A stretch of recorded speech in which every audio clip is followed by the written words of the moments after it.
Hey there. One of the things that is near to my heart are the little kids, really from our church, and uh, I really got to know a good number of them last year when I think I made a post that I was able to participate in Vacation Bible School after I stopped going to work every day. And so uh, we were talking to one of them's mother, and we decided to do a tea. So we're going to have afternoon tea this Saturday, and so I'm preparing for that. And in order to prepare for that, one of the courses or one of the offerings that we're going to have are little petit fours. They're little strawberry petit fours, and so I'm not, I'm just too late for me to show you how I made the cake and all, but you make a sheet cake and then you cut it out into rounds. This is just a little 2-inch biscuit cutter, and you get these little 2-inch round cakes.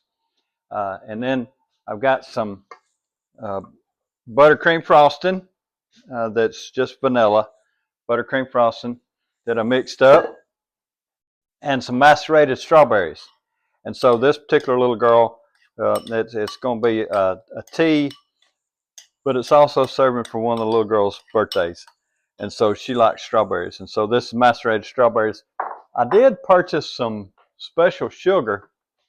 This is a McCormick offering. It's Bridgerton strawberries and cream finishing sugar. And so this is what goes into the sugar that goes into macerated strawberries, and you also sprinkle it on top of the petit four when you're finished.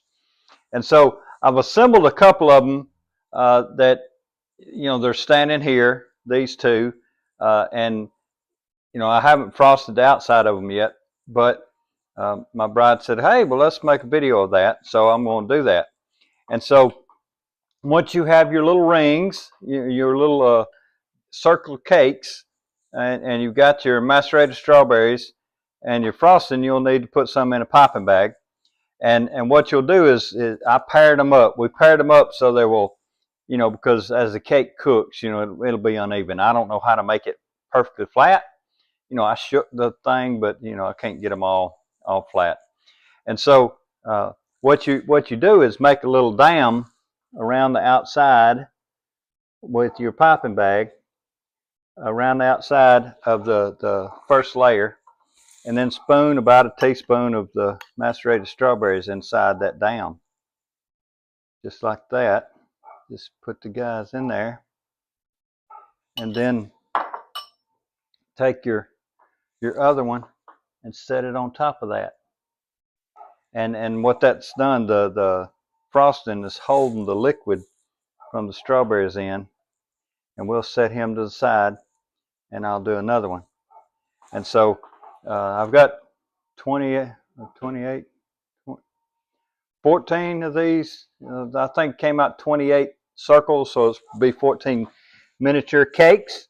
And so this will be, the offering for the tea this coming Saturday.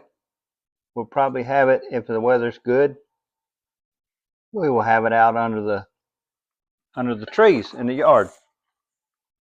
Something we want to do with we've got a number of little girls at church that are, about first, second grade, and so we're going to have them a tea. And after I get all these assembled like this, then I'll take the frosting and apply it to the outside, like and make a cake basically. But it's a little 2-inch around. I don't know, that guy's about 3 inches tall. A little miniature cake. Okay, so I've got them all assembled with, remember there's 2 layers with a piped ring of frosting, and then the macerated strawberries in the middle. And you can see here that I've applied a crumb coat to these. They sort of look a little bit misshapen. It'll be okay when I put the final coating and frosting on. They'll clean that up. So I'm going to put some crumb coating on this one, sort of show you how I figured out how to do that. The recipe didn't say anything about a crumb coat, but it's very difficult to decorate these little bitty cakes. I mean, you know, it's not easy. So what I'm doing is I'm just putting a little bit of frosting at the bottom and dragging my knife up. Uh, I've got to be careful because, you know, we cut these with it's actually a biscuit cutter, and so the side of the cake is all cut cake, so it's very crummy, and so we've got to be careful. When I first tried it, you know, it was a disaster. I had to warm up my frosting a bit, and then I decided to do this crumb coat. And what this is going to do, I'm going to apply this frosting, and it'll seal that cake crumb, uh, you know, and sort of seal up the little cake. And then tomorrow I'll put them in a refrigerator and cool them down. And then tomorrow I'll come back and put a final coat of frosting on it.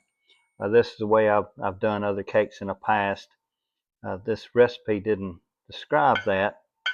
Uh, you know, it just said decorate them. And so I've decided to do this crumb coat.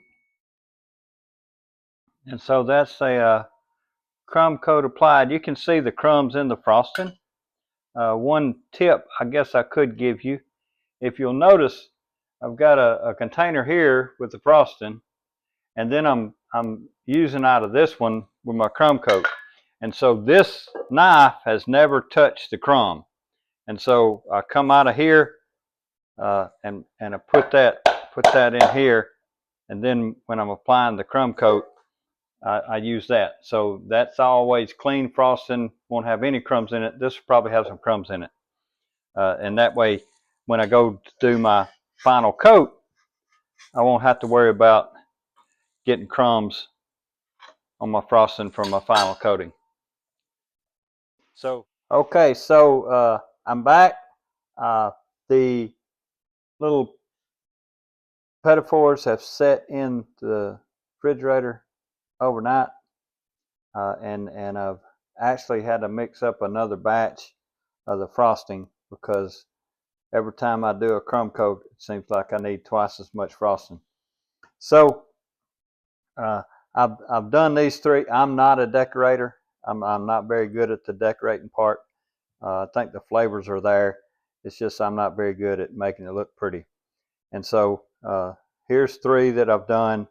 This is what the recipe called for. Was just put the frosting on and then sprinkle the top with that sugar I showed you the other day.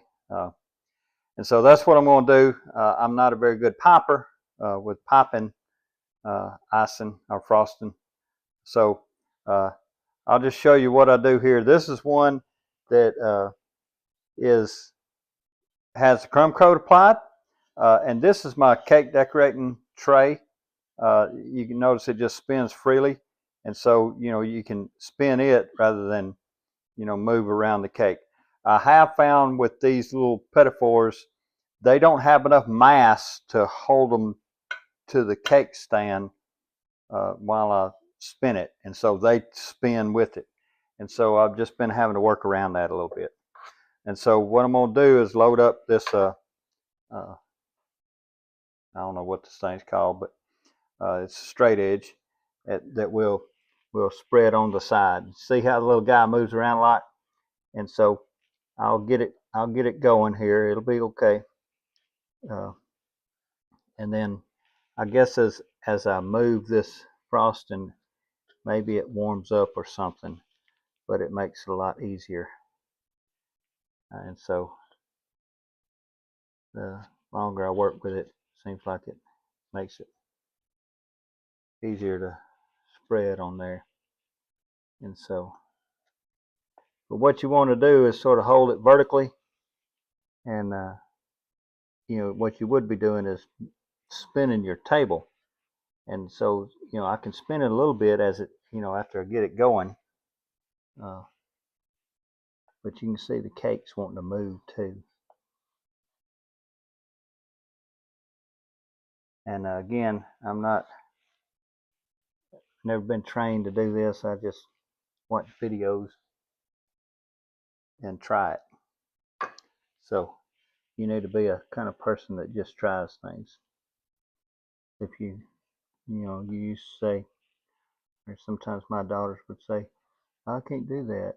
Well, you don't know until you try. So give it a shot. I might be decorating cakes one day.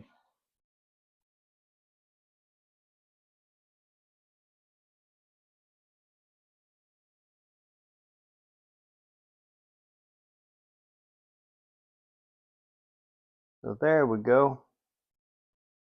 The sides look okay. And the hard part is getting it on top. You can see some of the crumbs. What I actually did, I took these guys out of the refrigerator a little bit earlier today to let them start warming up, because that frosting gets so hard, because it is butter. I mean, it's just butter and sugar is really a little bit of milk. And so, it'll get as hard as butter in the refrigerator. A little bit worried about how to serve it. But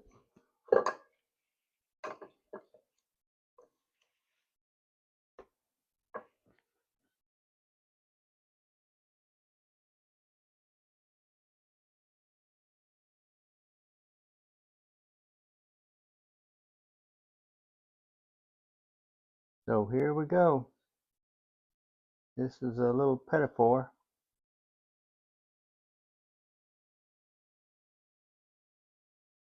And there it is.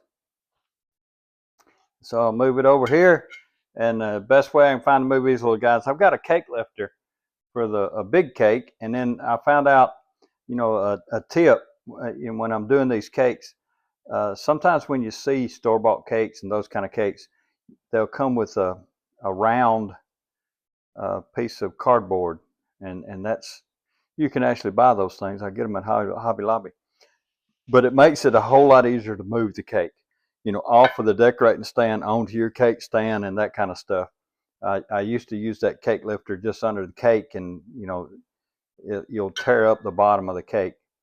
And so I don't have those for these little guys, and so it's I'm just trying to use some of these little cake decorating spatulas to help me get under the cake, and then move it over and slide it off like that.